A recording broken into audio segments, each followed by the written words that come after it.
de choses les distinguent. D'abord, les États-Unis n'ont pas perdu les deux héros de la même façon. Il y en a un qui est parti dans les étoiles, là, qui est Neil, l'astronaute, et puis l'autre qui est tombé lourdement de son piédestal, Lance, le coureur cycliste, qui a enfin été confondu, puisque le soupçon était depuis très très longtemps très alimenté par un certain nombre de rumeurs de dopage.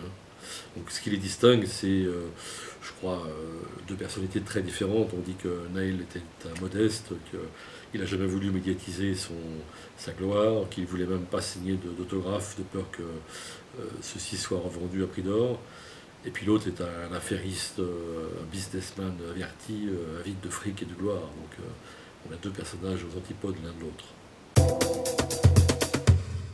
Alors ce qui les rassemble, c'est leur statut de héros de l'Amérique, et c'est ça qui est intéressant en somme. C'est qu'est-ce que c'est qu'un héros américain, états-unien devrait-on dire.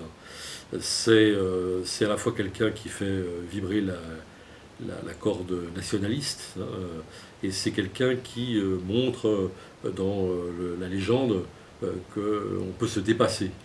Alors Neil, l'astronaute, il a dépassé les limites terrestres, il est allé sur un autre corps céleste, la Lune, et puis l'autre, il a dépassé par les trafics de ces chimistes qui lui ont fait des transfusions sanguines, lui ont injecté de l'EPO, des corticoïdes et tout ça.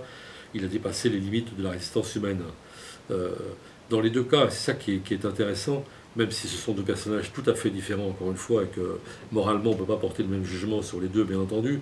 Ce qui est intéressant, c'est que ce sont deux docteurs Faust, d'une certaine façon, c'est-à-dire deux personnages qui jouent les apprentis sorciers avec des Méphistos, qui sont d'un côté les politiques américains qui ont commandé la conquête de la Lune, comme on l'a dit improprement, hein, et puis de l'autre côté, non seulement l'armada médicale ou pseudo-médicale qui est autour d'Armstrong, mais aussi tout le milieu sportif, cycliste, etc., qui est médiatique, d'affaires, qui encourage l'idée qu'il n'y a pas de limite et qu'on peut escalader le Galibier ou le Tourmalet à la vitesse d'une moto de grosse cylindrée.